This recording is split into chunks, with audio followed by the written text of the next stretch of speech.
الحمد لله وكفى وسلام على عباده الذين اصطفى أما بعد فقد قال الله تعالى في كلامه المجيد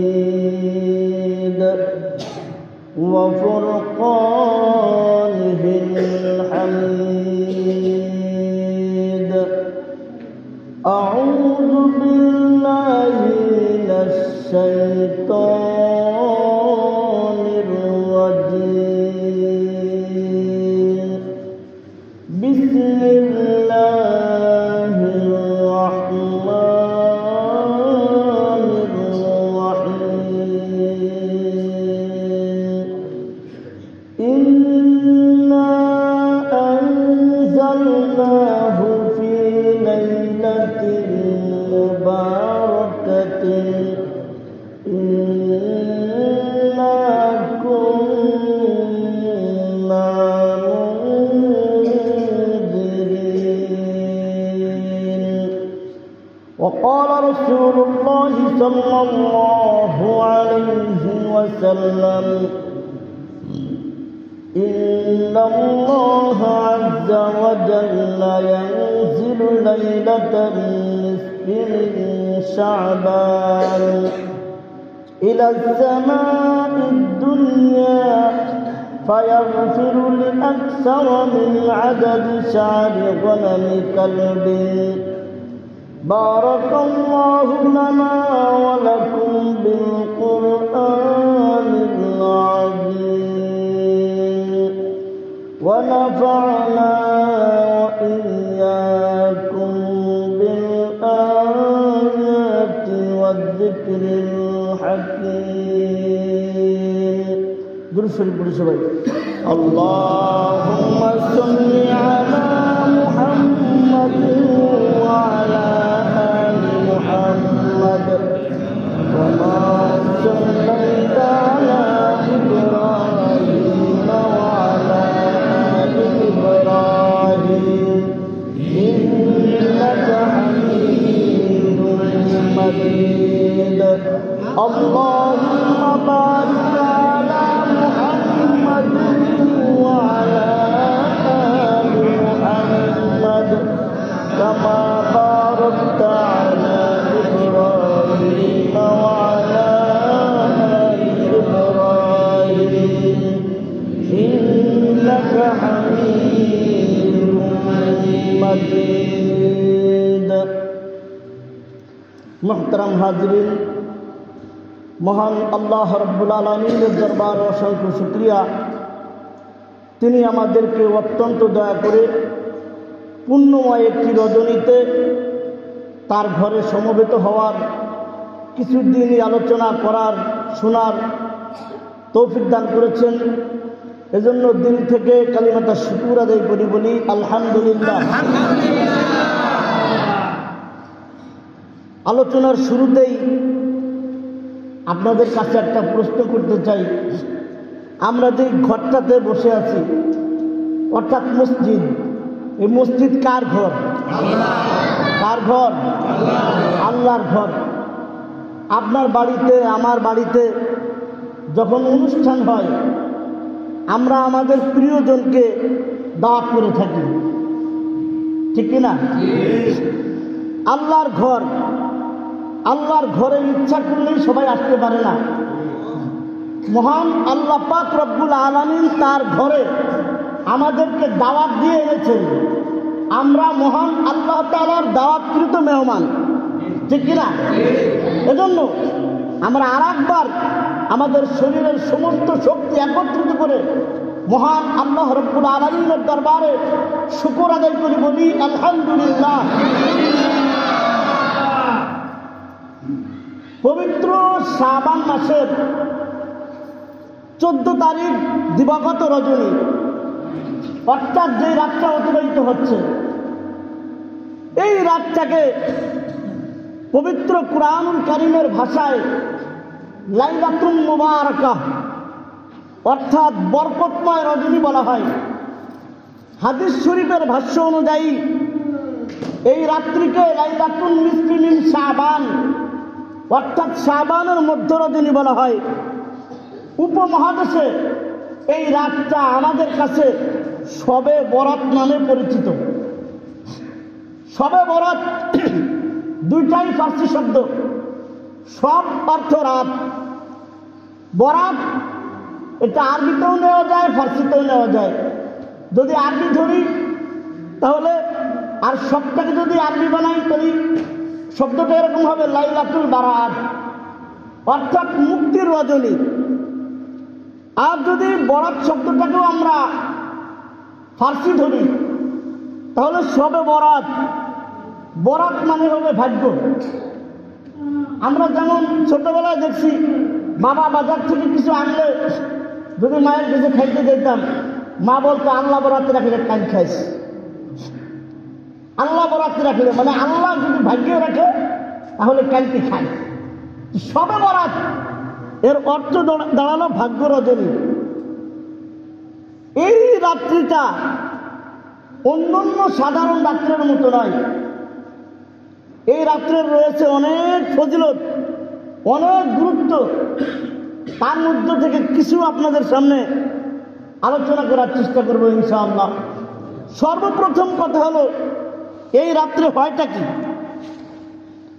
এই রাত্রে হয় আগামী এক বছর, আগামী এক বছরে আদম সন্তানদের মধ্যে থেকে কারা দুনিয়াতে আসবে, কারা দুনিয়ার থেকে চলে যাবে, এদের নাম লিপিবদ্ধ করা হয়।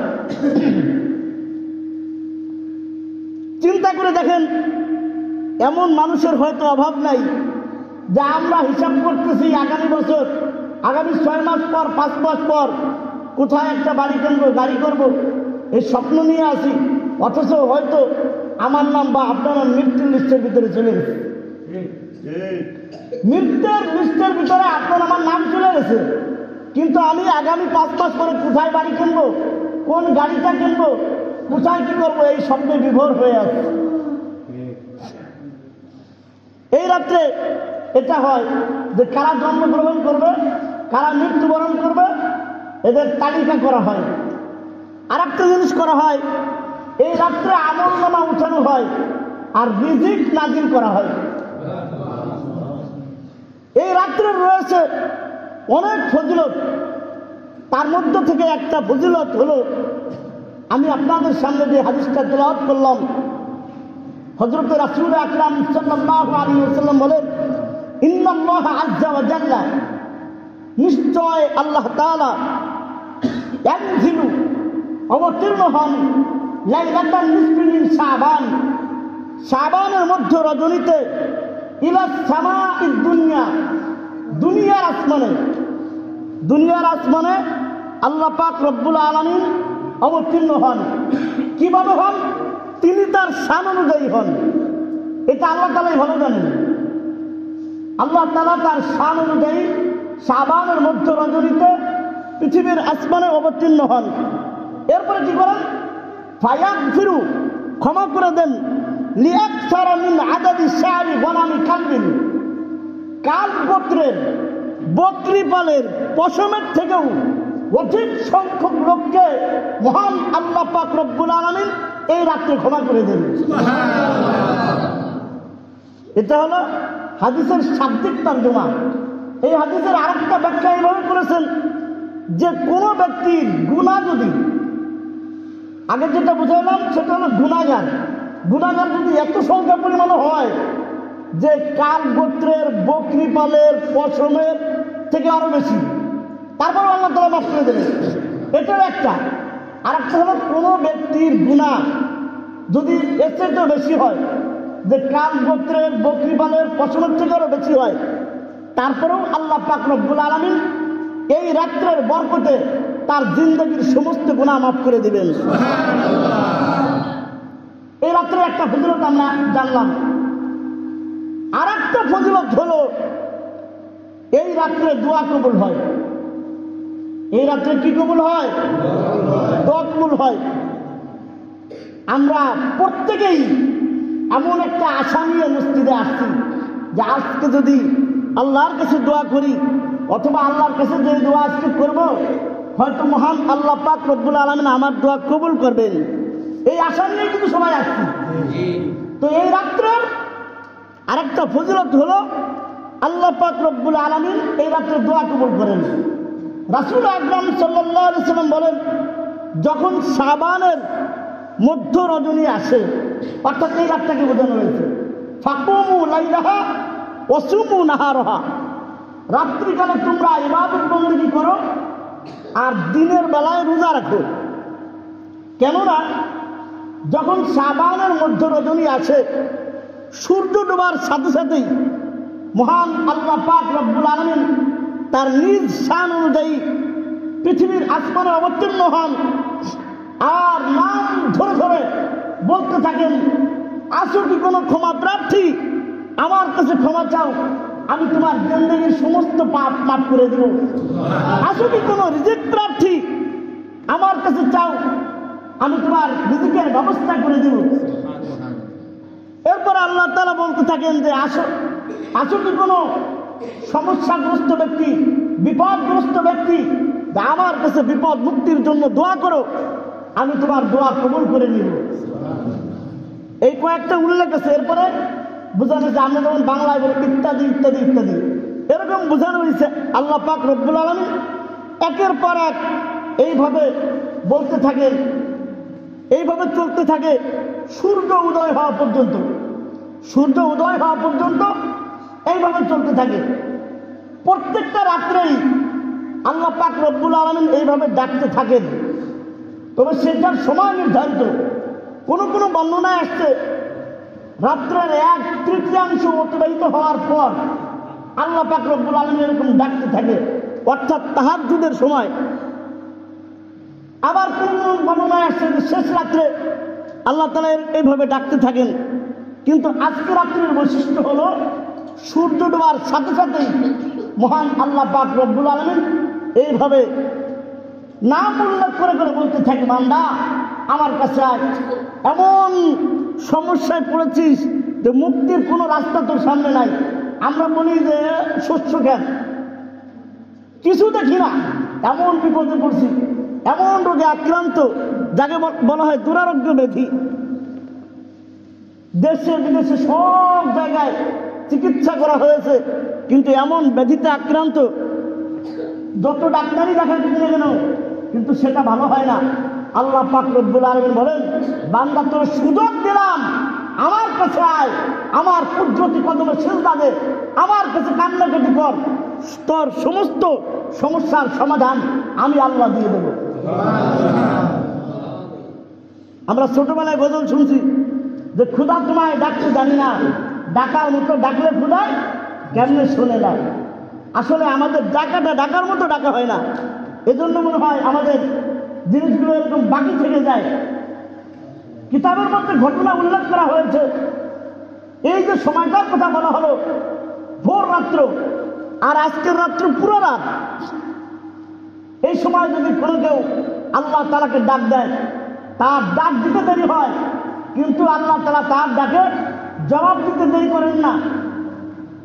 এক হিন্দু লোক, তার মেয়ের পেটের কথা ভালো হয় না, ওই তো বললাম দুরারোগ্য ব্যাধি, অনেক ডাক্তার কবিরাজ দেখাইছে, কিন্তু তার মেয়ের পেটের ব্যথা ভালো হয় না। তার মেয়ের পেটের ব্যথা ভালো হয় না। তো একদিন চিন্তা করলো যে আমি তো আমার ক্ষুধা, অর্থাৎ তারা যাকে বলা হয়, তারা বলে ভগবান, তার কাছে তো অনেক দৌড়াইলাম, কিন্তু আমার সমস্যার তো কোনো সমাধান হইল না, আমার মেয়ের পেটের ব্যথা ভালো হলো না। এবার আমি মুসলমানের ক্ষুধার কাছে যাব, দেখি সেখানে কোনো ফলাফল পাওয়া যায় কিনা। হিন্দু লোকটা চিন্তা করলো যে মুসলমানের ক্ষুধা কোথায় থাকে, মুসলমানের ক্ষুধা কোথায় থাকে। আসলে ও তো হিন্দু, ও তো আর কোরআন পড়ে নাই। ও যদি কোরআন বুঝতো, মহান আল্লাহ তাআলা পবিত্র কোরআনে বলছেন, ওয়ানাহনু আকরাবু ইলাইহি মিন হাবলিল ওয়ারিদ, বান্দা তোর শাহরগ পর্যন্ত, এই যে ঘাড়ের যে রোগটা থেকে মোটামুটি 2টা রোগ, আল্লাহ বলেন বান্দা তোর শাহরগের চাইতেও আমি আল্লাহ তোর নিকটবর্তী। সুবহানাল্লাহ বলবেন না? আল্লাহ তাআলা পবিত্র কোরআনে বলছেন, ওয়াইদা সাআলাকা ইবাদি, ও আমার হাবিব, যখন আমার বান্দা আমার সম্পর্কে আপনার কাছে জানতে চায়, ওয়াইদা সাআলাকা ইবাদি আন্নী করিব, আপনি বলে দেন যে আমি আমার বান্দার নিকটবর্তী। উজিবু দাওয়াতাদ দাঈ ইযা দাআন, আমার বান্দা যখন আমাকে ডাক দেয়, বান্দার ডাক দিতে দেরি হয়, আমি ওই ডাকে সাড়া দিতে এক মুহূর্তের জন্য দেরি করি না। হিন্দু লোকটা চিন্তা করলো মুসলমানের ক্ষুধা কোথায় পাওয়া যাবে। চিন্তা করলো মুসলমানরা তো মসজিদে যাওয়ার পর ইবাদত বন্দেগী করে, হয়তোবা ওইখানে গেলেই মুসলমানের ক্ষুধার সন্ধান পাওয়া যাবে। এখন মসজিদে তো আসবে, দিনের বেলায় যদি আসে আর মুসলমানরা যদি দেখে, অবস্থা খারাপ হবে কিনা, কি বলেন? চিন্তা করলো দিনের বেলা যাওয়া যাবে না, রাত্রে যাইতে হবে। রাত্রেও তো ঈশা পর্যন্ত মসজিদের মধ্যে লোকজন থাকে, এতক্ষণে যাওয়া যাবে না। তাহলে কি করা যায়? শেষ রাত্রে যাব, যখন সমস্ত মানুষ ঘুমে বিভোর থাকে, ঠিক সেই সময় সে মসজিদের কাছে আসলো। আসার পর চিন্তা করলো একটু পাক পবিত্রতা ছাড়া কেমনে যাই। তো ও তো আর ওযু জানে না, ও হাত মুখ ধুইছে, এটাই তার পবিত্রতা অর্জন।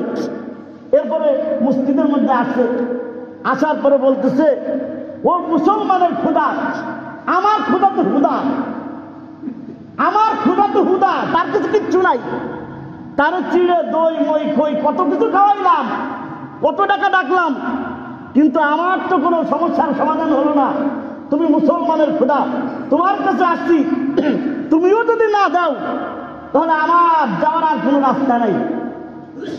যখন এইভাবে নিরুপায় হয়ে মহান আল্লাহ তাআলাকে ডাকতে থাকলো, ডাকতে ডাকতে এক সময় ওর কানের মধ্যে গাইবে আওয়াজ আসতেছে, অদৃশ্যর থেকে আওয়াজ আসতেছে, ও হিন্দু লোক, তুই আমার কাছে তোর সমাধান, সমস্যার সমাধানের জন্য আসছিস, আজকে তুই বাড়িতে ফিরে যা, যাই দেখবি তোর মেয়ের পেটের ব্যথা চিরদিনের জন্য ভালো হয়ে গেছে।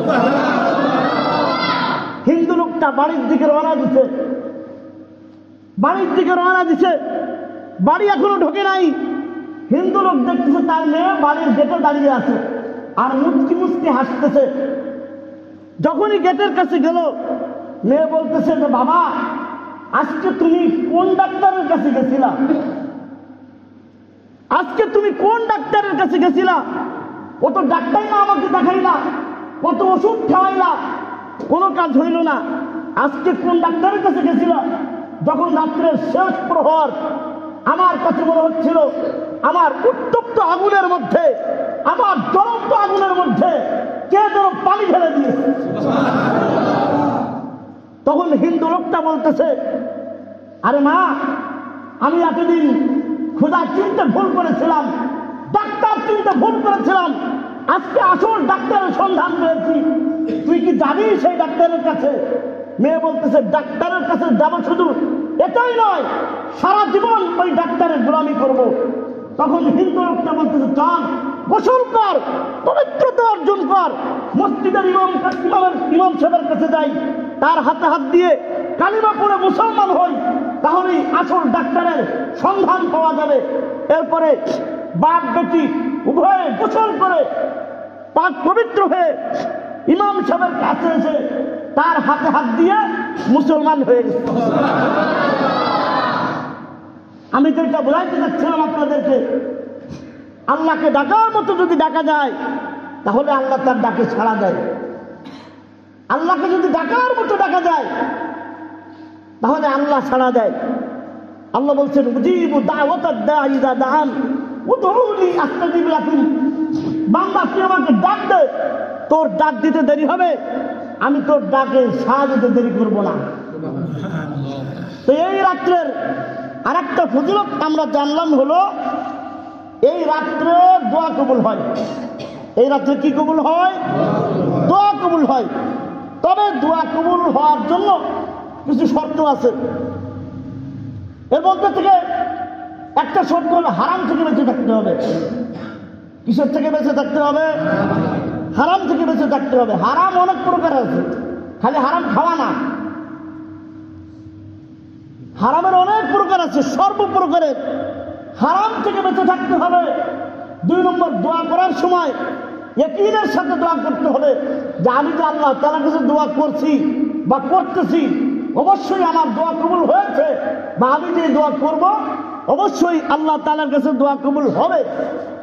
বান্দা যখন দোয়া করে আল্লাহ তাআলার কাছে, আল্লাহ তাআলা 3 ভাবে 3 তরিকায় বান্দার দোয়া কবুল করে থাকেন। 1 নম্বর পদ্ধতি হলো বান্দা যেটা চায় হুবহু ওই জিনিসটাই আল্লাহ তাকে দিয়ে দেয়। এটা হলো দোয়া কবুলের একটা পদ্ধতি। আর একটা পদ্ধতি হলো বান্দা যে জিনিসটা আল্লাহ তাআলার কাছে চায়, আল্লাহ তাআলা ওই জিনিসটা না দিয়ে অন্য আরেকটা জিনিস এমন ভাবে দেয় যে বান্দার চাওয়া জিনিসটা তার ভিতরে আছে। যেমন একজন ভিক্ষুক আপনার কাছে আসছে, আসার পরে বললো আমাকে 10টা টাকা দেন, আমি সারাদিন কিছু খাই না। বললো কি করবা? বলছে আমি সারাদিন কিছু খাই না, পেটে ক্ষুধা, খাবার কিনে খাবো। তা 10 টাকা না দিয়ে দোকানদারকে বলে, দোকানদার সাহেব এর যা যা লাগে তুমি তারা দিয়ে দাও। তাকে কিন্তু 10 টাকা দেওয়া হয় নাই, কিন্তু তার চাওয়া জিনিসটা সে কিন্তু পেয়ে গেছে। এই জন্য আরেকটা পদ্ধতি। আরেকটা পদ্ধতি হলো বান্দা যে সমস্ত দোয়া আল্লাহ তাআলার কাছে করে, আল্লাহ তাআলা ওইগুলো দুনিয়ায় কবুল করেন না, কিন্তু আখিরাতের জন্য জমা করে রাখেন। বান্দা যখন সওয়াবের স্তূপ দেখতে পাবে কিয়ামতের ময়দানে, ওই দিন আফসোস করে বলবে, আহারে আমার সমস্ত দোয়াই যদি আখিরাতের জন্য কবুল হইত তাহলে কতই না ভালো হইত। সুবহানাল্লাহ। আমার সমস্ত দোয়াই যদি আখিরাতের জন্য কবুল হইত, অথচ আমরা আল্লাহর কাছে দোয়া করার পর অস্থির হয়ে যাই আর বিভিন্ন রকমের আজগুবি কথাবার্তা বলতে থাকি। আল্লাহ আমার দেয় না, আমার কথা শোনে না, আমার যে টাকাই না, এরকম বিভিন্ন কথা আমরা বলি। অথচ আল্লাহ দোয়া কবুল করেন এই যে এইভাবে। এরপরে আছেন দোয়া কবুলের আরেকটা গুরুত্বপূর্ণ শর্ত হলো আমর বিল মারুফ নাহি আনিল মুনকার, অর্থাৎ সৎ কাজের আদেশ দেওয়া আর অসৎ কাজের নিষেধ করা। আল্লাহ রাসূল সাল্লাল্লাহু আলাইহি ওয়াসাল্লাম বলছেন, তোমরা সৎ কাজের আদেশ করতে থাকো, অসৎ কাজের নিষেধ করতে থাকো। যদি তোমরা এই কাজ না করো, যদি তোমরা সৎ কাজের আদেশ আর অসৎ কাজের নিষেধ যদি তোমরা না করো, তাহলে অচিরেই তোমাদের উপর আল্লাহর পক্ষ থেকে আযাব আসবে। কি আসবে? আযাব আসবে। তখন কি হবে? তোমরা দোয়া করতে থাকবা, কিন্তু আল্লাহ তোমাদের দোয়া কবুল করবে না। তোমরা দোয়া করতে থাকবা, কিন্তু আল্লাহ তোমাদের দোয়া কবুল করবে না। এজন্য এই কাজটাও করা। আমি আপনাদেরকে ইতিপূর্বে বলছিলাম যে আল্লাহ রাসূল সাল্লাল্লাহু আলাইহি ওয়াসাল্লাম হাদিসের মধ্যে বলছেন, মান রাআ মিনকুম মুনকারান, তোমাদের মধ্য থেকে কেউ যদি কোনো অন্যায় কাজ দেখে, ফালইউগাইয়িরহু বিয়াদিহি, তার যদি ক্ষমতা থাকে, শক্তি থাকে, সে যেন তার হাত দ্বারা ওই অন্যায় কাজকে প্রতিহত করে। ফাইল্লাম ইয়াস্তাতি, আর যদি হাত দিয়ে প্রতিহত করার মতো ক্ষমতা শক্তি না থাকে, তাহলে সে যেন তার জবান দিয়ে তার বিরোধিতা করে। ফাইল্লাম ইয়াস্তাতি, জবান দিয়েও বিরোধিতা করার মতো, প্রতিহত করার মতো ক্ষমতা নাই, তাহলে সে যেন অন্তরে অন্তরে ওই কাজটাকে ঘৃণা করে। আল্লাহ রাসূল বলেন, ওয়াযালিকা আযআফুল ঈমান, আর এটা হলো ঈমানের সর্বনিম্ন স্তর। ঈমানের সর্বনিম্ন স্তর।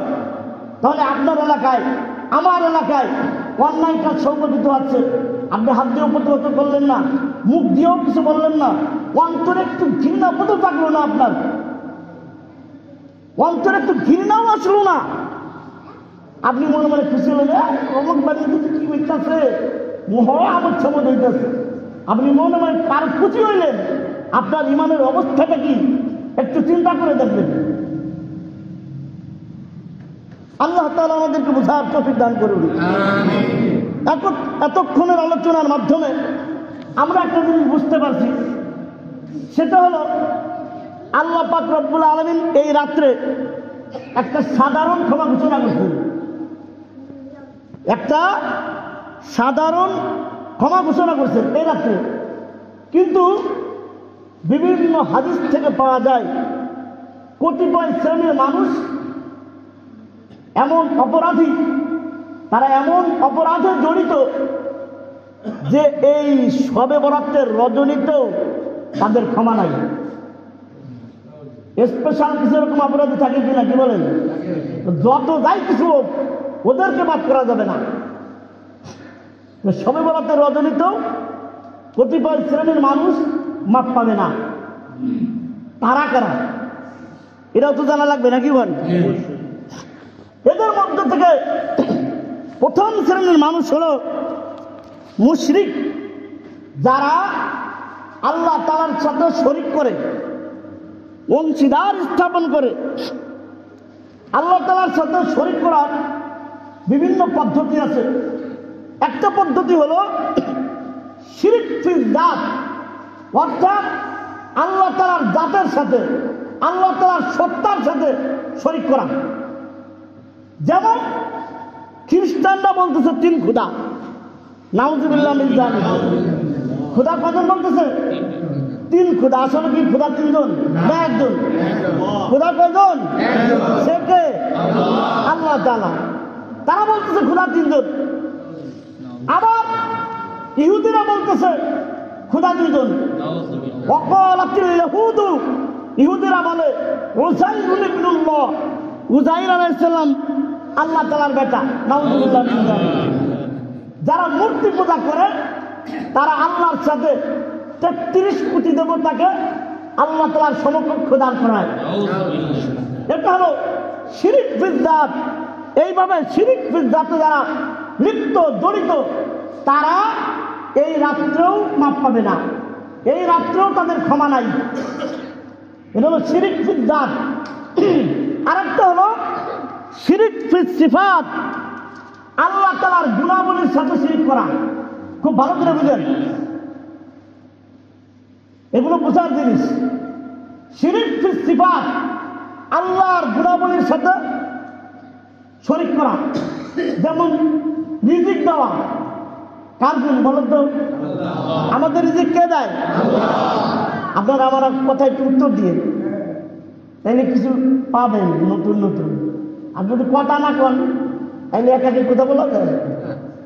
বলতেছিলাম শিরক ফিল সিফাত, যে রিজিক দেওয়া কার গুণ? আল্লাহর গুণ। এখন যদি আমি মনে করি যে হুজুর এই যে বাড়ি গাড়ি যা দেখতেছে বাবাই কারো ছেড়ে দিচ্ছে, এরকম চিন্তাধারা যদি মনের মধ্যে থাকে, আপনি শিরক করলেন। এই অপরাধ ক্ষমার অযোগ্য। সন্তান দান করা, বলুন তো কার গুণ? কার গুণ? আল্লাহর গুণ। কারো যদি সন্তান না হয় চাইতে হবে কার কাছে? কার কাছে? ইব্রাহিম আলাইহিস সালাম বৃদ্ধ বয়সে উপনীত হয়েছেন, সন্তান হয় না।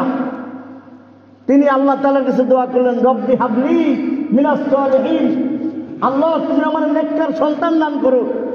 আল্লাহ তাআলাকে ডাক দিছে, আল্লাহ উত্তর দিয়ে দিয়েছেন, ফাবাশশারনাহু বিগুলামিন হালিম, আমি তাকে অর্থাৎ ইব্রাহিম আলাইহিস সালামকে সহনশীল পুত্রের সুসংবাদ দিয়ে দিলাম। তাহলে সন্তান যদি প্রয়োজন হয় কার কাছে চাইতে হবে? নাকি মাজারে চলে যাবেন? মাজারে যাওয়া যাবে? মাজারে দেওয়ার মালিক চাইতে হবে কার কাছে? আল্লাহর কাছে। বুঝলেন? এগুলো এগুলো আমাদের সামনে ঠিকঠাক হয়ে যায়, এরপরে এখান থেকে বেরোনোর পর সব ভুলে যায়।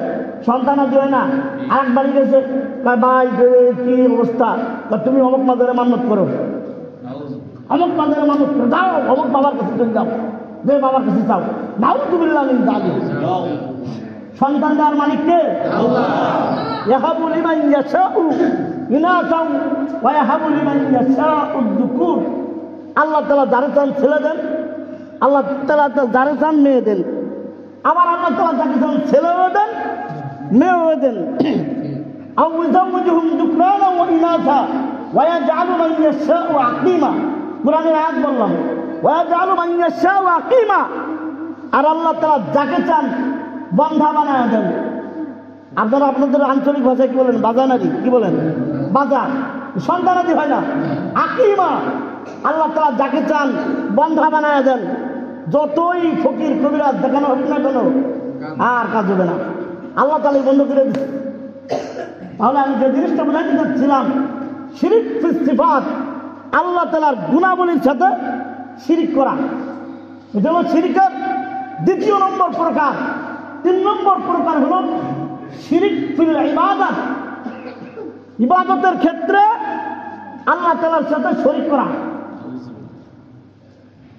ইবাদতের ক্ষেত্রে ইবাদত করি আমরা কার? আল্লাহ ইবাদত করি, আল্লাহ তাআলাকে সিজদা দিই। এখন আল্লাহ ছাড়া অন্য কারো ইবাদত বন্ধু কি করা যাবে? কি বলেন? করা যাবে? বুঝেন? কিন্তু জান্নাতের মধ্যে আল্লাহ পাক রব্বুল আলামিন তার বান্দাদেরকে, জান্নাতীদেরকে যত রকমের নাজান নিয়ামত দান করবেন, সর্বশ্রেষ্ঠ নিয়ামত হলো মহান আল্লাহ পাকের দিদার। সবচেয়ে বড় পুরস্কার কোনটা? আল্লাহ পাকের দিদার, আল্লাহর সাক্ষাৎ। এটা হলো জান্নাতে যত নিয়ামত আছে সবচেয়ে বড় নিয়ামত। আল্লাহ তাআলা কোরআনে বলছেন, মান কানা ইয়ারজু লিকা রাব্বিহি, যে ব্যক্তি চায় যে সে তার রবের সাথে সাক্ষাৎ করবে, ফালইয়ামাল আমালান সালিহা, 1 নম্বর সে যেন নেক কাজ করে, সে যেন সৎ কাজ করে, ভালো কাজ করে, ওয়ালা ইউশরিক বিইবাদাতি রাব্বিহি আহাদা, আর সে যেন তার রবের ইবাদতে কাউকে শরীক না করে। তাহলে জান্নাতের মধ্যে আল্লাহ পাকের দিদার আমরা সবাই চাইতো, সবাই চাইতো ইনশাআল্লাহ। আল্লাহ পাকের দিদার কত যে মজার হবে। কয়েক বছর আগে ঈদুল ফিতরের বয়ানে আমি আপনাদের সামনে আলোচনা করছিলাম যে আল্লাহ পাকের দিদারের কি ছাদ, আল্লাহ পাকের দিদারের কি মজা। আমি তো আমার তো এলেন গেলাম নাই, দুনিয়াতে এমন বক্তা আছে যদি এই বয়ান দেওয়া হয় পাগল হয়ে যাবেন। এলো বয়ান, আমি যদি কিয়ামত পর্যন্ত দুনিয়ার সমস্ত বক্তারা বক্তৃতা দিয়ে বুঝায় আর জান্নাতে যেই জিনিসটা হবে তার সামান্য পরিমাণে বর্ণনা করে বোঝানো সম্ভব না, তাহলে বাস্তবতা কেমন হবে চিন্তা করে দেখেন। এই মাওলা পাকের দিদার আল্লাহ তাআলা দান করবেন, কিন্তু দুনিয়ার যে কাজ করা লাগবে, নেকামল করতে হবে, আর আল্লাহর ইবাদতে কাউকে শরীক করা যাবে না। কথা মনে থাকবে? আল্লাহ তাআলা আমাদেরকে বুঝার তৌফিক দান করুন। আর এক পদের শিরিক আছে, শিরিক ফিত তাকরীম, সম্মানের ক্ষেত্রে আল্লাহ তাআলার সাথে শরীক করা। আমরা আল্লাহ তাআলাকে সম্মান করে তার সামনে মাথা ঝুঁকাইয়া দেই না? কি বলেন? আল্লাহ তাআলাকে সম্মান করে তার সামনে আমাদের মস্তক অবনত করে দেই, মাথা ঝুঁকাইয়া দেই। এই কপালটা একমাত্র আল্লাহর কুদরতি কদমের জন্য খাস, আর কারো সামনে এই মাথা নত করা যাবে? নত করা যাবে? সাবধান থাকবেন। বিভিন্ন শ্রেণীর মানুষ মুসলমানের ঈমান কেড়ে নেওয়ার জন্য নানান রকমের ফন্দি আসছে, নানান রকমের ফন্দি। আপনাদের দুনিয়াতে বিভিন্ন জিনিসের লোভ দেখানো হলো, আপনি বলবেন যে এগুলো আমার কোনো প্রয়োজন নাই। আপনার এমন ধোঁকা দেবে যা আসো নেক কাজ করে আসে, নেক কাজের নামে আপনারা এমন ধোঁকা দেবে শেষ।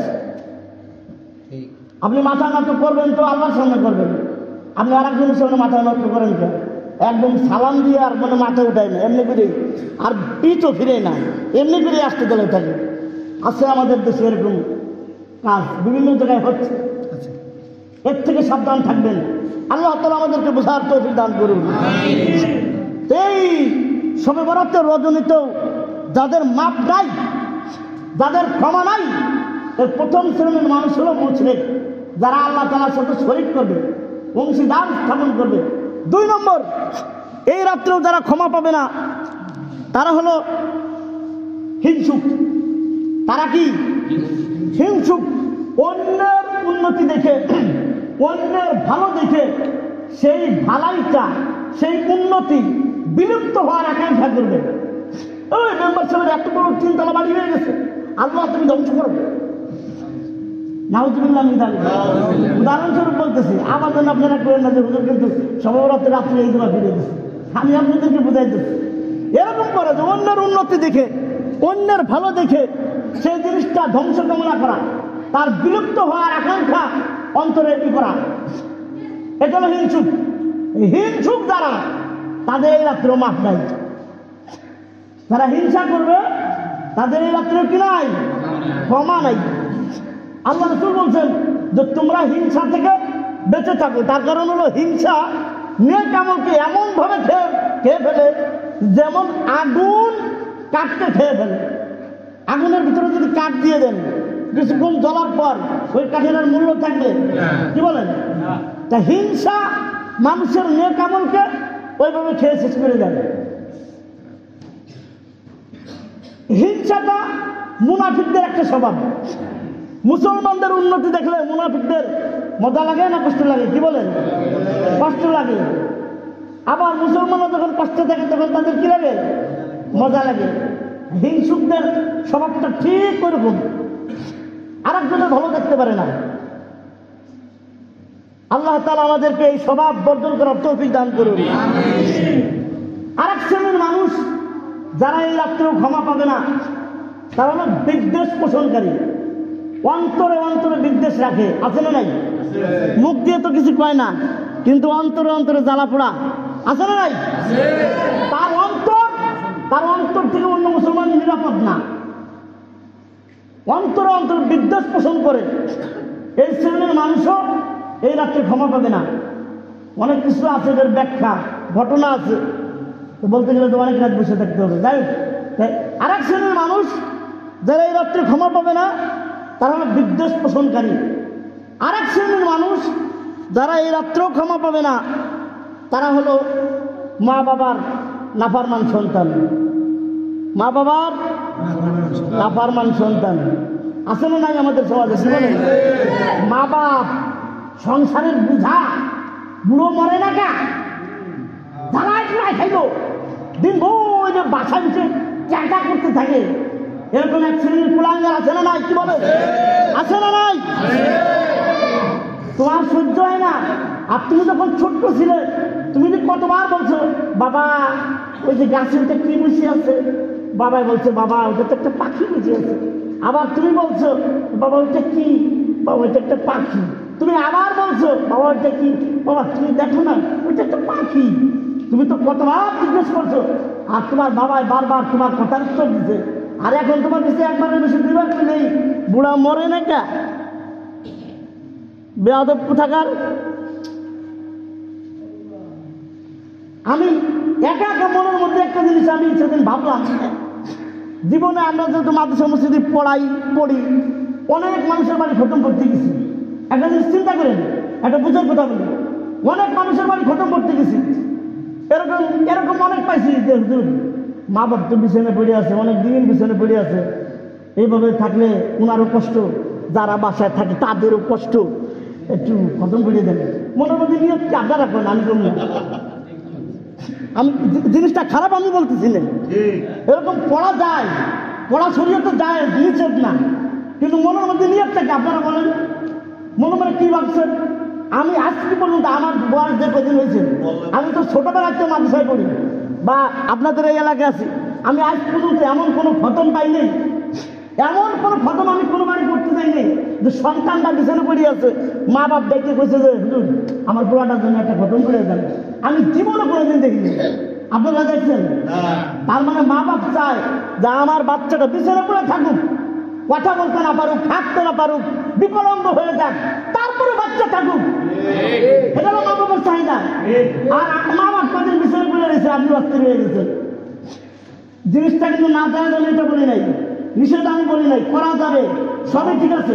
আবার যেন ভুল বুঝেন না যে কোরবানি গেলাম আপনি বিরোধিতা করছেন, আবার গেলে ফতোয়া দিলেন না, ওটা কিন্তু করা যায়। আমি একটা জিনিস বোঝানোর জন্য বললাম, দেখেন মা বাপ আমি জীবনে কোনোদিন দেখি নাই যে এরকম সন্তান বিছানে পড়ে আছে আর মা বাপ আমাকে নিয়ে গেছে যে হুজুর আসেন একটু খতম করে যান, আমার সন্তানটা তো এরকম বিছানে পড়ে গেছে, হ্যাঁ কষ্ট আমাকেও কষ্ট। আমি কোনোদিন কোনো মা বাপ এরকম বলতে শুনি নাই। এরা হলো আপনাদের মা বাপ। এরা কারা? এরা মা বাপ। বুঝবেন, চিন্তা করবেন। মা বাপের সংসারের বোঝা মনে করেন না, বরকত মনে করেন, সৌভাগ্য মনে করেন। হযরত জুনায়েদ বাগদাদী রহমাতুল্লাহ আলাইহি উনি বলছেন যে বাইজিদ বুস্তামি রহমাতুল্লাহ আলাইহি একজন বড় বুজুর্গ, আপনারা নাম জানেন, উনি বলছেন যে বাইজিদ বুস্তামের মর্যাদা আমাদের মধ্যে ওই রকম যেমন ফেরেশতাদের ভিতরে জিবরাইল আলাইহিস সালামের মর্যাদা। সুবহানাল্লাহ। তো বাইজিদ বুস্তামি রহমাতুল্লাহ আলাইহিকে একজন জিজ্ঞেস করছে যে আপনি এই মর্যাদায় কিভাবে পৌঁছলেন? বাইজিদ বুস্তামি রহমাতুল্লাহ আলাইহি বলছেন এই মর্যাদা আমি অর্জন করছি আমার মার দোয়ার বরকতে। কার দোয়ার বরকতে? কার দোয়ার বরকতে? মার দোয়ার বরকতে। একদিন গভীর রজনীতে আমার মা ডাক দিয়ে বলল, আজিজ আমার তো পানির পিপাসা লাগছে, পানি দাও। আমি যাই দেখলাম কলসের মধ্যে কোনো পানি নাই। পানি আনার তখন তো আর এরকম অ্যাভেলেবল কল বা এরকম ছিল না। তো পানি আনার জন্য অনেক দূরে চলে গেলাম, নদীর থেকে পানি নিয়ে আসছি। আসার পরে দেখলাম আমার মা ঘুমায় গেছে। পানির গ্লাসটা আমি হাতে নিয়ে মার শিওরে দাঁড়ায় আছি। চিন্তা করলাম যদি ডাক দেই মার ঘুম ভেঙে যাবে, কষ্ট হবে। এইভাবে সারা রাত দাঁড়ায় আছি। মার যখন ঘুম ভাঙলো দেখলো বাইজিদ পানির গ্লাস হাতে নিয়ে দাঁড়ায় আছে। মা বললেন, বাজান তুই সারা রাত না ঘুমায় এইভাবে দাঁড়ায় আছিস? বাইজিদ বলতেছে, মা আমি তোমার কষ্টের কথা চিন্তা করে আমি তোমাকে ডাক দিই নেই। মা উঠলেন, পানির গ্লাস থেকে পানি পান করলেন, বাইজিদকে লাফ মুড়ি দিয়ে ঘুম পাড়ায় দিলেন। মা নামাজে দাঁড়িয়ে মহান আল্লাহ তাআলার দরবারে দোয়া করলেন, আল্লাহ আমার বাইজিদকে তুমি সুলতানুল আরফিন বানায় দিও। বাইজিদের মা দোয়া করলো, মহান আল্লাহ পাক রব্বুল আলামিন বাইজিদের মার দোয়া কবুল করে বাইজিদকে বিশ্ব বরেণ্য ওলি বানায় দিয়েছে। কার বরকতে? এত বড় আল্লাহ বলি মার দোয়ার বরকতে। এখন আপনি মা বাবার পরিচয় দিতেও লজ্জাবোধ করেন। মা বাবা অশিক্ষিত, এজন্য কোনো শিক্ষিত মহলে বাবার পরিচয় দিতে চায় না, মা পরিচয় দিতে চায় না। মানুষে কি বলবে আমাকে যে তুমি এত বড় অফিসার আর তোমার বাবার এই অবস্থা? বেয়াদব কোথাকার। আল্লাহ তাআলা আমাদেরকে বোঝার তৌফিক দান করেন। আজকে যাদের মা বাপ আছে আমাকে অন্তরে লাগতেছে একটু কম কম, যাকে মা বাপ নাই, যাকে কলজে চিরে যাইতেছে, কলজে চিরে যাইতেছে। আমি আর আপনি আসার সময় দোয়া চেয়ে আসি, মা আজকে তো সবে বরাতের রজনী, আল্লাহর কাছে দোয়া করলে দোয়া কবুল হয়ে যাইব, আমার জন্য দোয়া করে। আমিও দোয়া চেয়ে আসছি আপনাদের এখানে আসার আগে, কিন্তু অনেকেই আছে দোয়াটা চাইতে পারে না। আপনি এইখান থেকে বাড়ি যাবেন, যাই দেখুন যে আপনার মা দরজায় দাঁড়ায় আছে, আমার বাজান মসজিদে গেছে, অনেক রাত, এত রাত কোথায় থাকে, বাজান আসবে আমি দরজা খুলে দেবো। অনেক মানুষ বাসায় যাবে, দরজা খুলবে, দেখবে মার বসে থাকার যে চেয়ার আছে, পানির ডাব্বাটা এখনো পড়ে আছে, সব কিছু আছে, কিন্তু মা বাপ নাই। আপনারা আল্লাহ তাআলা দেশে আপনি নিয়ামত মনে করবেন, সৌভাগ্য মনে করবেন, তাদের খেদমত করবেন। এজন্য অন্তত পক্ষে আজকের এই রজনীতে আমি আপনাদের সামনে আপনাদের কাছে আবেদন করব, আকুল আবেদন জানাবো, যাদের মা বাপ দুনিয়ায় বেঁচে আছে। অন্যায় তো ছোটখাটো কম বেশি হয়েছে, কি বলেন, হয়েছে না? মা বাপের কাছে যে মাপ চাইবেন যে মা অথবা আব্বা, জীবনে যদি কোনোদিন অন্যায় করে থাকি, আজকের এই রজনীতে তুমি যদি খুশি না থাকো, তাহলে আজকের এই রজনী যত ইবাদত বন্দেগী আছে সব বাদ, তুমি আমার মাফ করে দাও। পারবেন না ইনশাআল্লাহ? কারা কারা পারবেন দেখি ইনশাআল্লাহ। আল্লাহ তাআলা তৌফিক দান করুন। এইটুক করবেন, দেখুন ভাগ্য খুলে যাবে, কপাল খুলে যাবে। আর যাদের নাই তারা কি আর করবে? তারা কবর জিয়ারত করবেন, কবরের পাশে দাঁড়া কানবেন আল্লাহর কাছে আর দোয়া করবেন। এতেও আপনার আল্লাহ দুনিয়ায় ভালো রাখবেন। আমাদের তো এমন লোক আছে এমন বিজি হয়েছে, বছরের পর বছর যায়, তার কবরস্থানে যাওয়ার সুযোগ হয় না। আছে না নাই? বছরের পর বছর যায়, মাস যায়, কবরস্থানে দাওয়াত সৌভাগ্য হলে ওই বছরে হুজুর কজন দাওয়াত দিয়ে খাওয়াইব, দোয়া খেয়াল করবে, এসে আসছে, তুই আসতে পারলে বাঁচি। মা বাবার কবরের কাছে যাবেন, মাঝে মাঝে যাইবেন, খালি আজকে রাত্রে না, মাঝে মাঝে যাবেন, যখন সুযোগ পাবেন তখনই যাবেন, কান্নাকাটি করবেন, দেখবেন অন্তরে শান্তি লাগবে, দিলের মধ্যে শান্তি লাগবে। মা বাপ কবরে ছুঁয়ে ছুঁয়ে রুহানিভাবে আপনার জন্য দোয়া করবে, আপনি ওই দোয়া পাইবেন। আল্লাহ আপনার দুনিয়ায় ভালো রাখবে, আখিরাতে আল্লাহ তাআলা ভালো রাখবে। তো যেই কথাগুলো বললাম আল্লাহ তাআলা আমাদেরকে আমল করার তৌফিক দান করুন। এরপরে আসুন, এই রাত্রে ক্ষমা পাইব না আর এক শ্রেণীর মানুষ হলো আত্মীয়তার সম্পর্ক ছিন্নকারী। আত্মীয়তার সম্পর্ক ছিন্নকারী, যারা আত্মীয়তার সম্পর্ক ছিন্ন করবে তাদের এই রাত্রেও মাফ নাই। আল্লাহ রাসূল সাল্লাল্লাহু আলাইহি ওয়াসাল্লাম বলছেন, লা ইয়াদখুলুল জান্নাতা কাতিউন, আত্মীয়তার সম্পর্ক ছিন্নকারী জান্নাতে প্রবেশ করবে না। আত্মীয়তার সম্পর্ক ছিন্নকারী কোথায় প্রবেশ করবে না? জান্নাতে প্রবেশ করবে না। বিস্তারিত বলতে গেলে তো প্রত্যেকটা ব্যাখ্যা করতে গেলে অনেক সময় লাগে। অনেকে আছে এরকম সমাজের আপন ভাই, কিন্তু বোঝা যায় না যে এরা আপন ভাই, মনে হয় যে শতানু ভাইও না। এরকম অনেক লোক আছে। ভাই আমি আপনাকে মানে হিট দেওয়ার জন্য বলতেছি, আপনাকে টার্গেট করে বলতেছি না, আপনার সংশোধনের জন্য বলতেছি। এইভাবে থেকে লাভ কি? 60-70 বছরের জিন্দগি মারামারি হানাহানি করে লাভ কি? একটু নিচে হন, একটু নিচে হয়ে যান, আল্লাহ আপনার অনেক বড় পুরস্কার দেবেন। মিলে যান, মিলমিশে হয়ে থাকি, একসাথে থাকি, এগুলো ঘুরেন না। আল্লাহ তাআলা আমাদেরকে বুঝার তৌফিক দান করুন। এই রাত্রে আরেক শ্রেণীর মানুষ যারা ক্ষমা পাবে না, তারা হলো টাকনুর নিচে কাপড় পরিধানকারী। টাকনুর নিচে কাপড় পরিধানকারী আছে না নাই? সমাজের অধিকাংশ বিশেষ করে যুবক শ্রেণী টাকনুর নিচে কাপড় পরে। লাভটা কি ভাই বলুন তো আমারে? আপনি যদি টাকনুর নিচে কাপড় না পরেন, মানুষ আপনার অসামাজিক বলবে, আনস্মার্ট বলবে, আর জাহান্নামে মধ্যে আপনার জ্বালাবে, তখন কি বলবেন? আপনার স্মার্ট কই যাইব? তখন আপনার স্মার্টগিরি কই যাইব জাহান্নামের আগুনে? বলেন। এই ওয়াজ তো বহুবার করা হয়, প্রত্যেক বছর শনিবার রাত্রে আমি বলি। তারপরে দেখি যে না, একদম সিটি কর্পোরেশনের প্রধান দায়িত্ব ছিল, রাস্তাতে যাওয়ার সময় ওনার লুঙ্গির বাড়িতে রাস্তা পরিষ্কার হয়ে যায়। লাভ কি বলেন? লাভ কি? কার সন্তুষ্টির জন্য করলেন? কার পিছনে পড়লেন? কোন নেতা, কার সন্তুষ্টির জন্য আপনি এই কাজটা করলেন?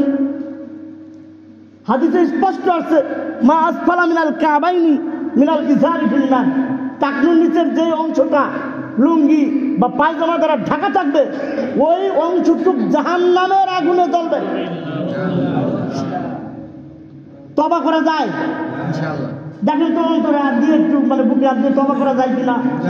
আজকের থেকে প্যান্ট যে কটা আছে এরকম বড় বড় কাইতে ছোট বানাবো, এরকম ইচ্ছা পোষণ করা যায়? আল্লাহ তাআলা আমাদেরকে তৌফিক দান করুন, বুঝার তৌফিক দান করুন। ভাই হাদিস কোনো বয়ান না, আপনারা আমার কোনো বাহবা দেওয়ার দরকার নাই। আমি এখানে বয়ান দিতেছি এই আশায় না যে আমার বয়ানটা ভাইরাল হয়ে যাবো, এরপরে কালকে আমার পিছনে মানুষের সিরিয়াল ধরবে, সারা দেশে আমি ওয়াজ করে বেড়াবো, যাইও ফুল পাবো না, এই আশা আমার নাই। আমি আপনাদেরকে বুঝাইতে চাইতেছি, বোঝেন ভাই। দুনিয়ার এই সামান্য কয়েকদিনের জন্য কার মনোরঞ্জনের জন্য আপনি এমন কাজ করলেন যে আপনার জাহান্নামে জ্বলতে হবে? কি লাভ বলেন? আপনারা যখন আপনার কবরে যখন শোয়া আসবে, কোন নেতায় আপনার সাথে যাইব বলেন? আপনার কোন বন্ধু আপনার সাথে যাবে? আমি তো জীবনে কোনোদিন দেখিনি যে কোনো বন্ধু বান্ধব কোনো নেতা নেত্রী তার কবরে থেকে যায়। তো তুমি আমাদের মনোরঞ্জনের জন্য কত কিছু করছো, আজকে আমি তোমার সাথে থাকবো, থাকে কেউ? কেউ আপনার সাথে যাবে না। এমন চেষ্টা করেন কেন? সমাজ পাল্টে গেছে, আপনি পাল্টে যান, সমাজের নিয়ে পাল্টে যাবো। আপনি পাল্টা দেন যে আমি আর ওরকম ব্যাগ করবো না, ওরা জাহান্নামে যাইব, আজকের থেকে ওরকম প্যান্ট বাদ। আর প্যান্টটা কিনে আনলেন, আর যদি খ্রিস্টানের বাচ্চারা মুসলমানদের ধোঁকা দেওয়ার জন্য এমন প্যান্ট বানাইছে, ওই এর বেশি আর উপরে ওঠে না, নামিয়ে এরকম একটা বাইরে থাকবো, প্যান্ট এর উপরে আর ওঠে না, এদিক দিয়ে উপরে ওঠে না, ওদিক দিয়ে ফিরিয়ে চলে যায়, এরকম ভাবে বানাইছে।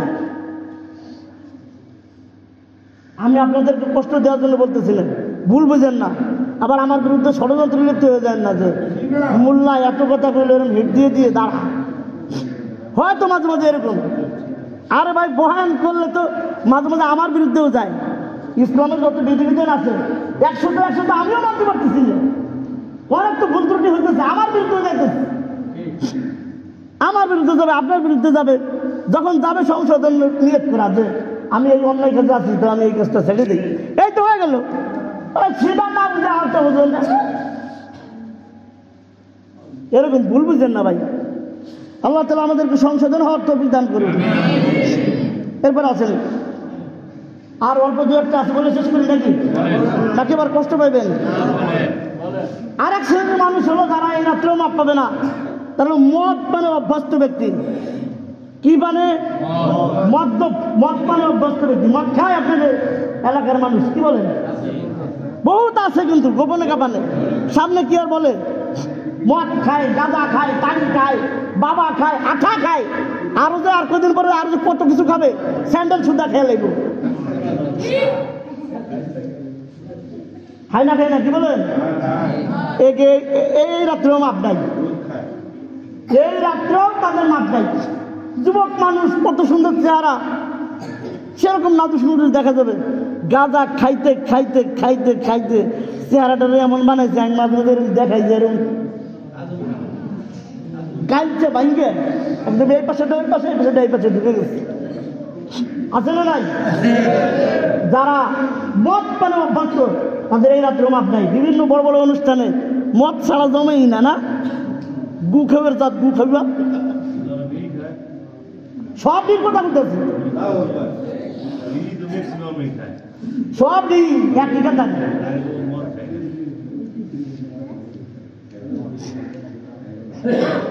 আল্লাহ তাআলা আমাদেরকে বুঝার তৌফিক দান করুন।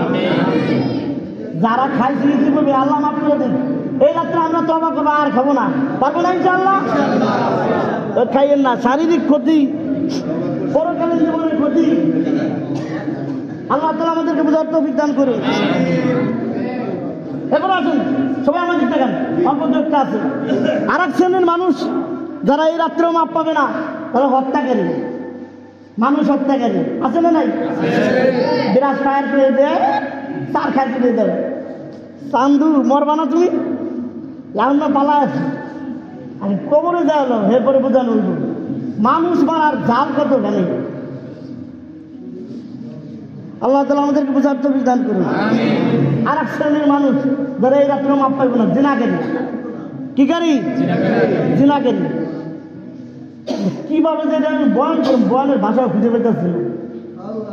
প্রকাশ্যে অপ্রকাশ্যে জিনা এমন ভাবে আমাদের সমাজে মানে প্রভাব বিস্তার করছে, কল্পনা করতে পারবেন না, কল্পনা করতে পারবেন না এমন ভাবে এই জিনিসটা চলতেছে। যেই সমাজে জিনা ব্যবচার বেশি হবে, হাদিসে আসছে যে ওই সমাজে মানুষ মৃত্যুর হার বেরিয়ে যাবে, খালি মানুষ বলবে।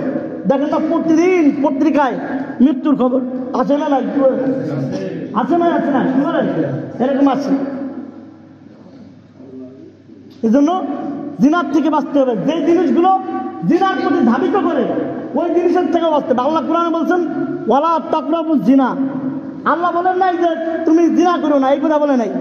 আল্লাহ বলছেন ওয়ালা তাকরাবুজ জিনা, তুমি জিনার নিকটবর্তী হও না।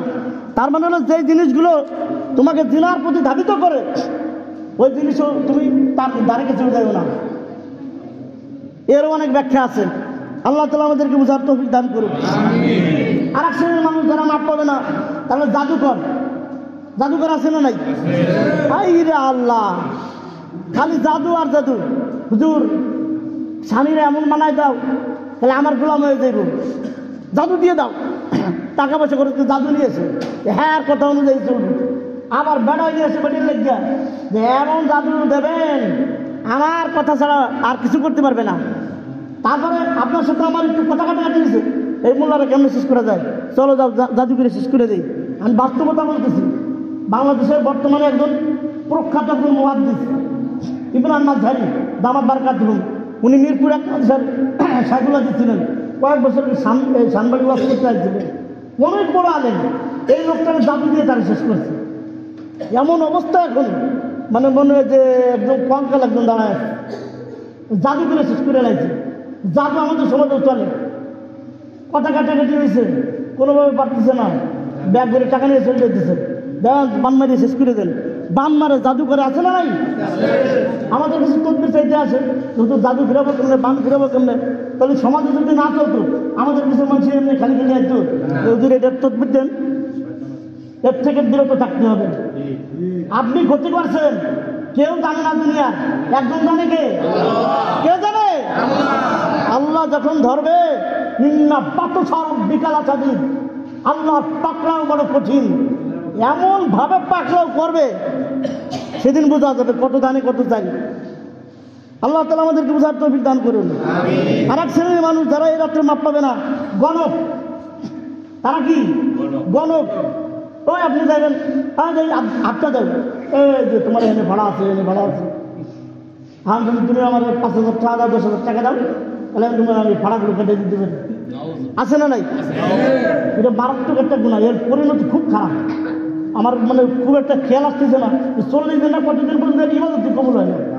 আপনাদের এলাকায় আশপাশে আছে, নাম বললাম না, যাওয়ার সাথে সাথে হাত দেখে আমি, হাত দেখে বলে দেয় জীবনেও যাবেন না এগুলোর কাছে।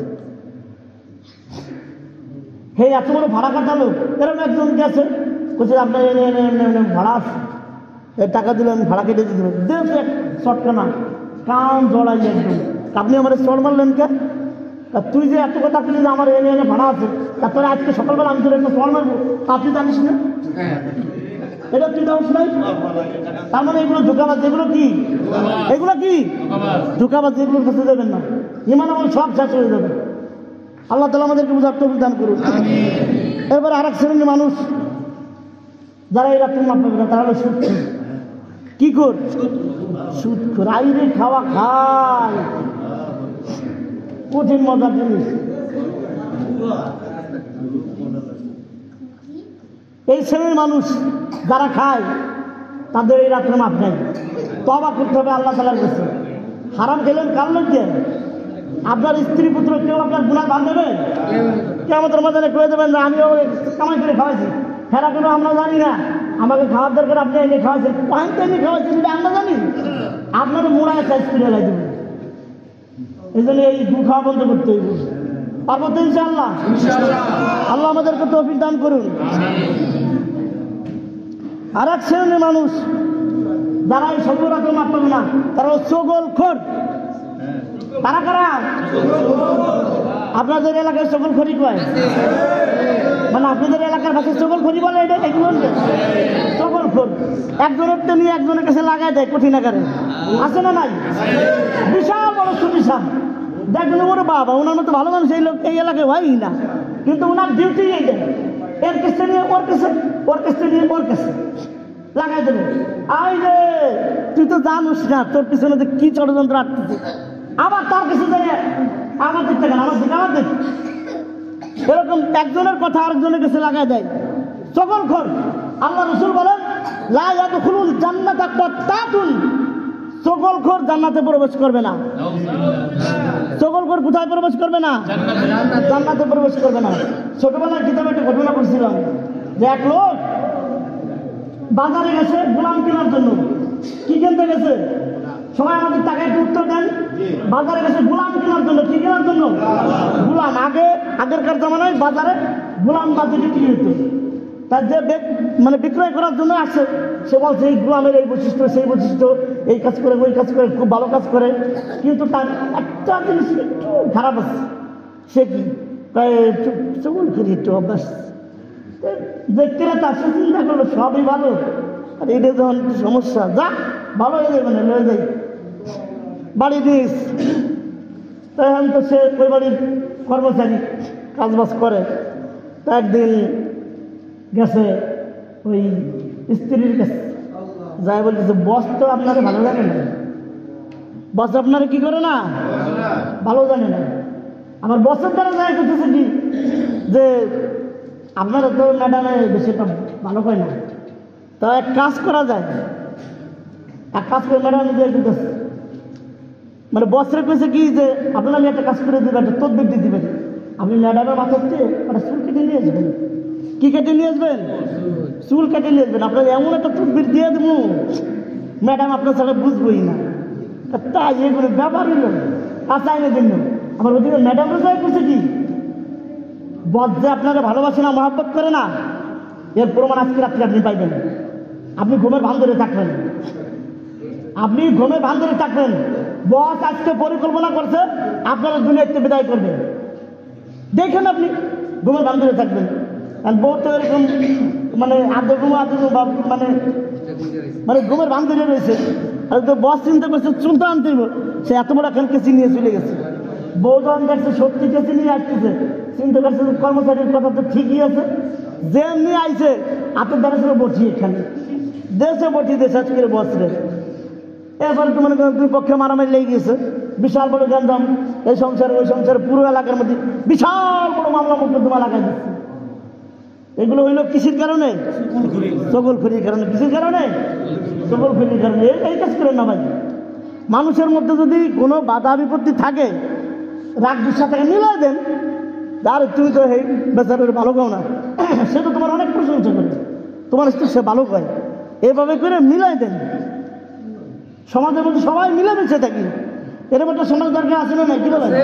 সবাই ভাই ভাই হয়ে মিলেমিশে এক কাতারে একই সাথে মিলেমিশে থাকি, চান না সবাই? ইনশাআল্লাহ। তাহলে এই বৈশিষ্ট্যগুলো ত্যাগ করতে হবে। এখন সময় তো পার হয়ে গেছে, আর অল্প একটু কথা আছে, বলি অল্প একটু নাকি? এখন কথা হলো এই যে সবাই খেয়াল করে শোনেন, অন্যায় অপরাধের কথা বললাম।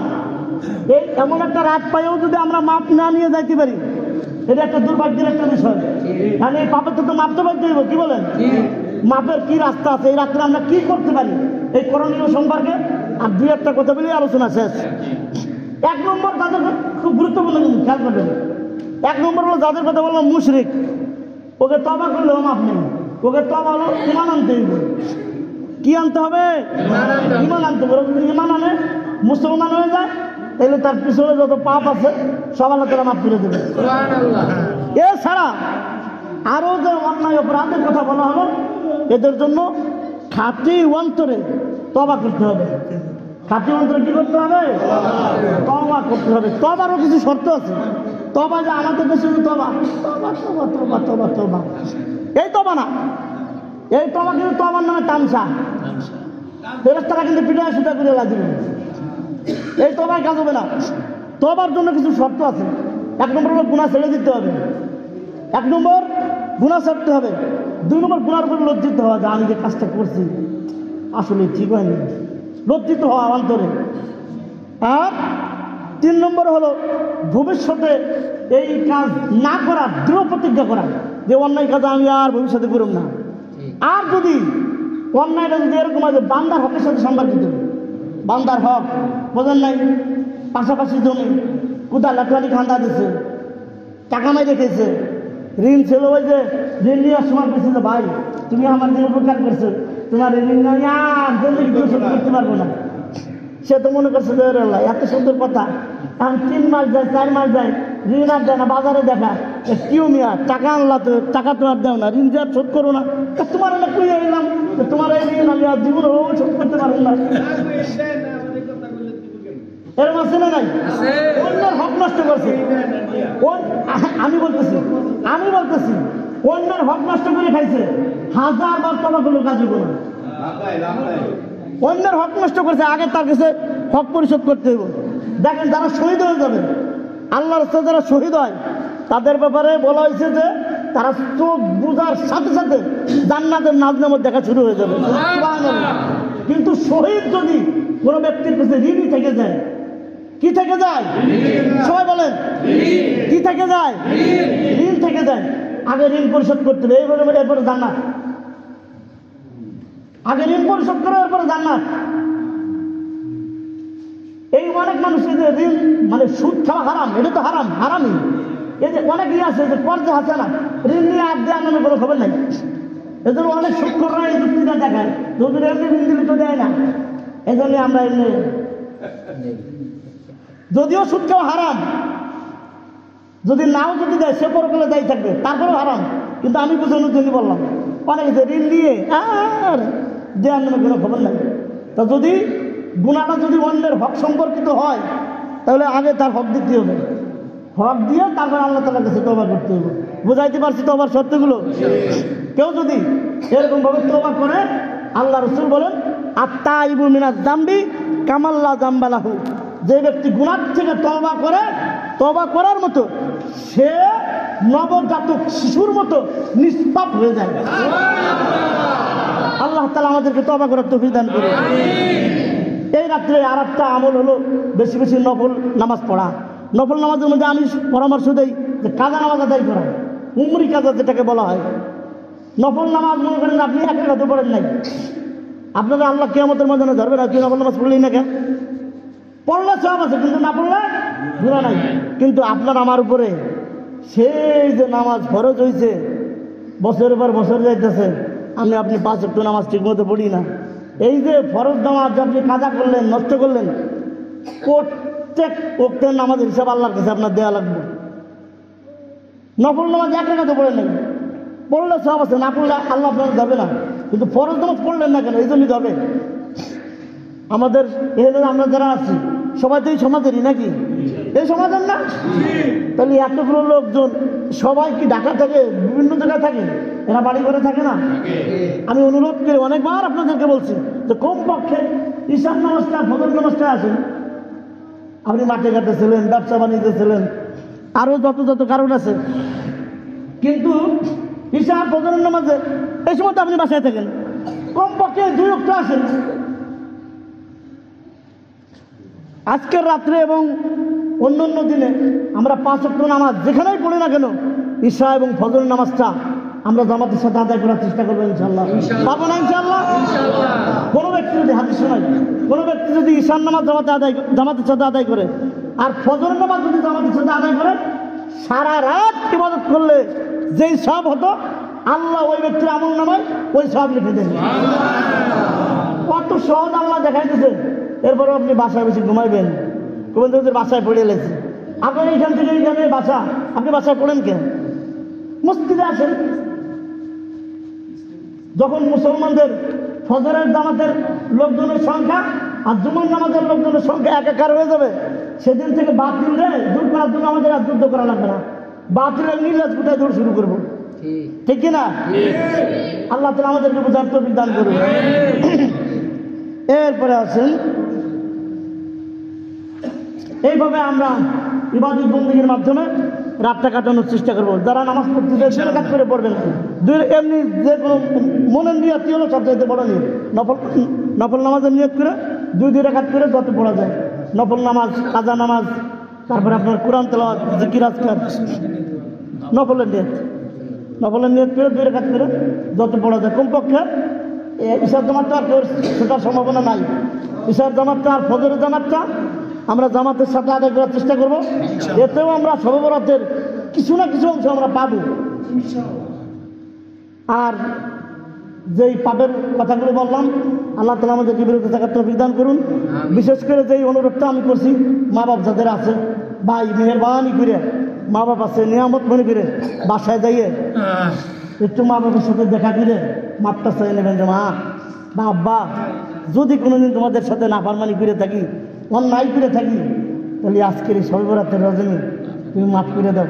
দেখবেন আপনার পাও ধরা লাগবে না, হাত ধরা লাগবে না, এমনি দেখবেন আপনারা মাফ করে দিতে পারবো না ভাই ইনশাআল্লাহ। তো যেই কথাগুলো বললাম, আল্লাহ তাআলা আমাকে, আপনাকে, সকলকে আমল করার তৌফিক দান করুন।